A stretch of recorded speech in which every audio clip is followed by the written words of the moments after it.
प्रिय साधकों, क्या कभी ऐसा हुआ है कि आपने किसी का बुरा नहीं किया, फिर भी जीवन ने आपको सबसे अधिक कष्ट दिए?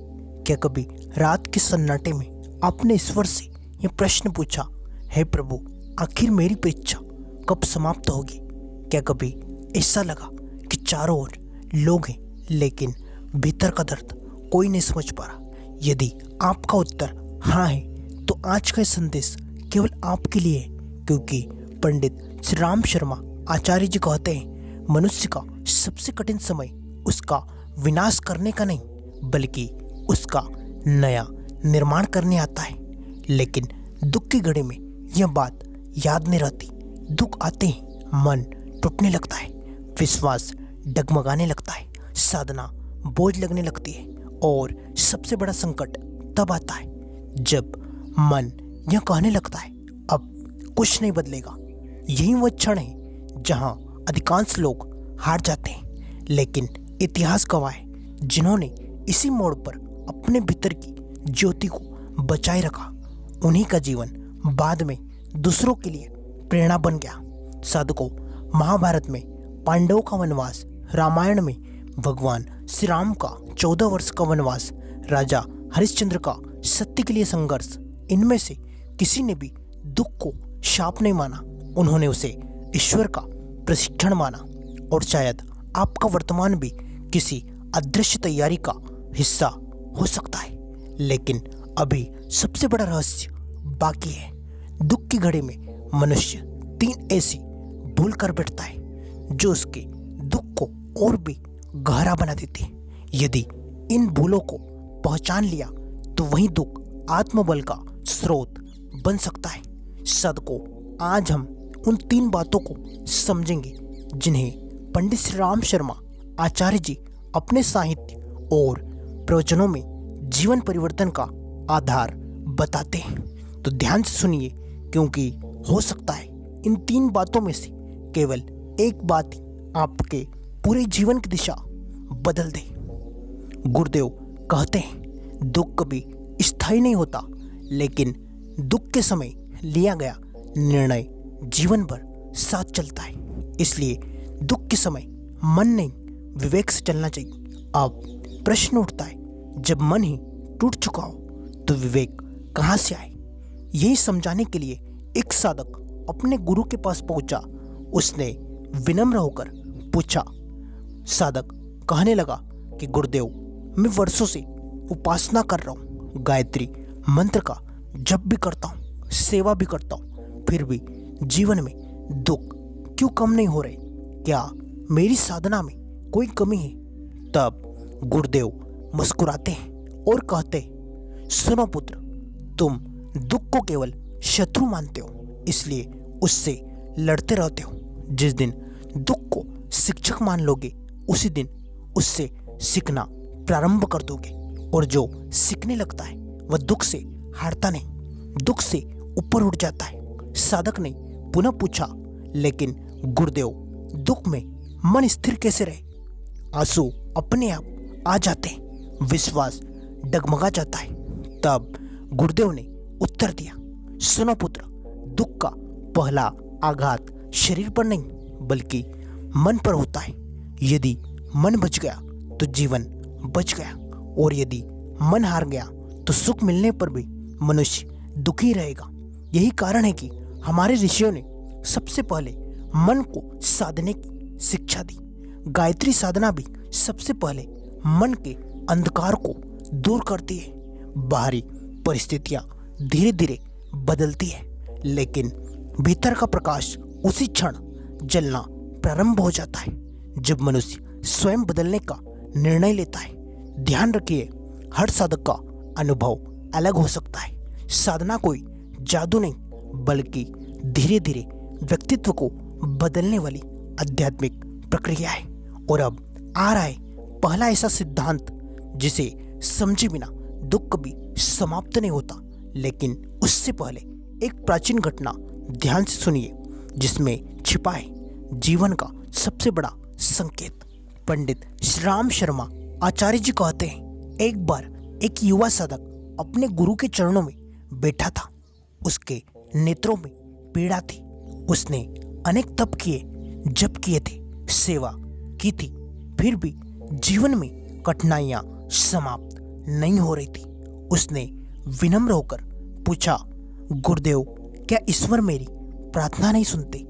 तब गुरु ने कुछ क्षण मौन रहकर सामने खड़े एक विशाल वटवृक्ष की ओर संकेत किया और बोले, इस वृक्ष को देखो, क्या यह एक दिन में इतना विशाल हुआ है? साधक बोला, नहीं गुरुदेव। तब गुरु ने कहा, जब यह बीज था तब इसे मिट्टी के अंधकार में रहना पड़ा, वर्षा सहनी पड़ी, धूप सहनी पड़ी, आंधियां झेलनी पड़ी। यदि वह बीज हर कठिनाई से भाग जाता तो क्या आज यह हजारों लोगों को छाया दे पाता? साधक मौन हो गया। तब गुरु बोले, पुत्र, ईश्वर तुम्हें दंड नहीं दे रहे, वे तुम्हें मजबूत बना रहे हैं। यही है पहली बात। दंड को दुख मत समझो, बल्कि निर्माण समझो। पंडित श्री राम शर्मा आचार्य जी कहते हैं, मनुष्य का चरित्र सुख में नहीं बल्कि संघर्ष में बनता है। अग्नि में तप करें सोना कुंदन बनता है। कठिन परिस्थितियां मनुष्य के भीतर छिपे साहस, धैर्य और श्रद्धा को बाहर लाती है।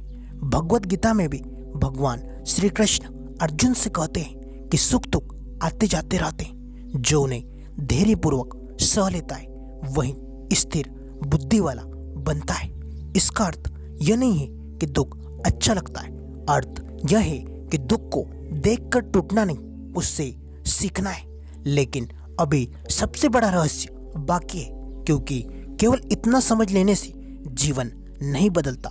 अब प्रश्न है, जब दुख बहुत गहरा हो, जब अपना ही मन साथ छोड़ने लगे, तब क्या करें?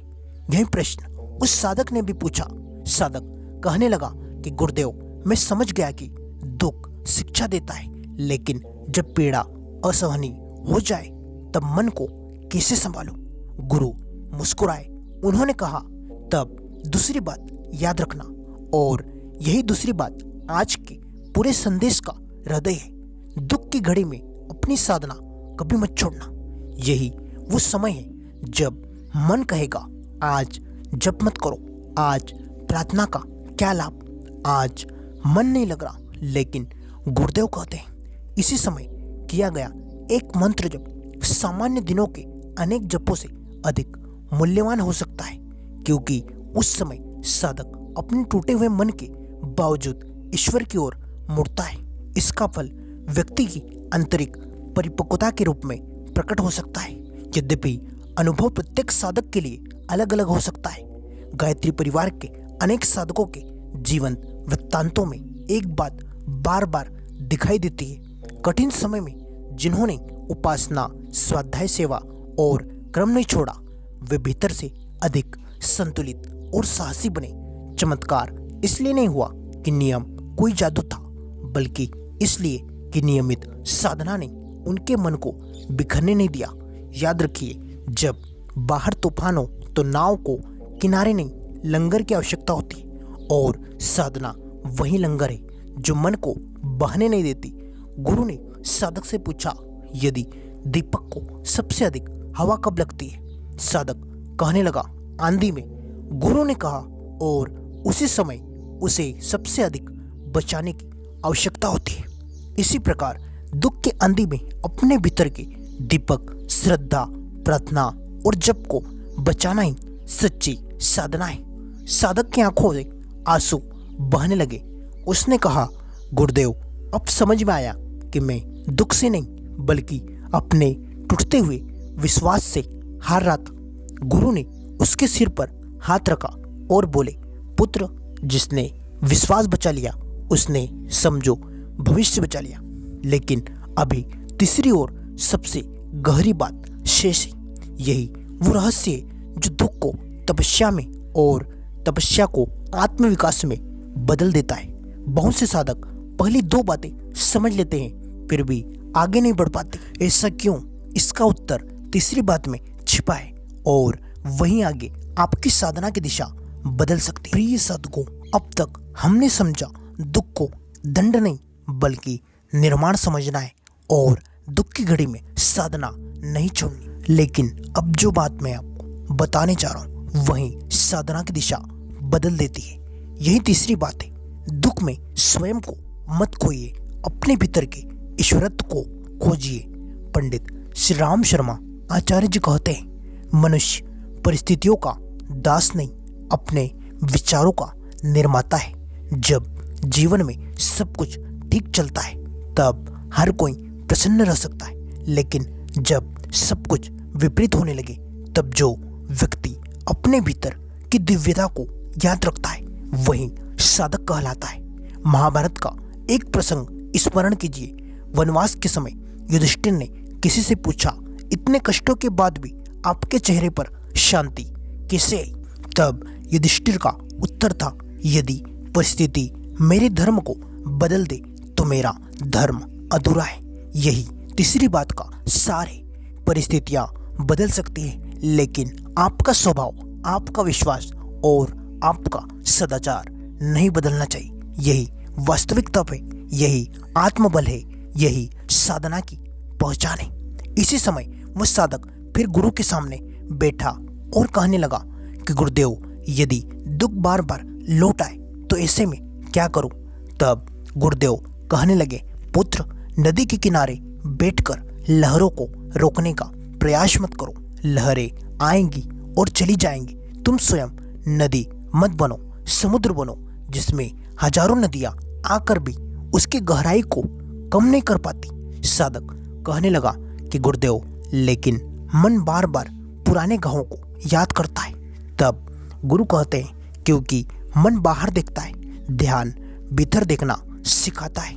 जब भीतर सुनना सिखाता है, प्रार्थना भीतर झुकना सिखाती है और सेवा भीतर का अहंकार गलाना सिखाती है। इन चारों का अभ्यास करते करते दुख का अर्थ बदलने लगता है। दुख समाप्त हो या न हो, लेकिन दुख आपको पहले जैसा नहीं रहने देता।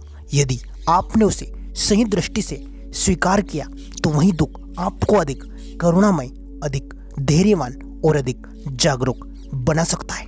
ध्यान रहे, हर साधक की यात्रा अलग होती है। किसी को शांति शीघ्र अनुभव होती है, किसी को समय लगता है। इसलिए अपनी तुलना किसी और से मत कीजिए। ईश्वर प्रत्येक आत्मा को उसके स्वभाव और उसकी तैयारी के अनुसार आगे बढ़ाते हैं। ओम शांति, ओम शांति, ओम शांति।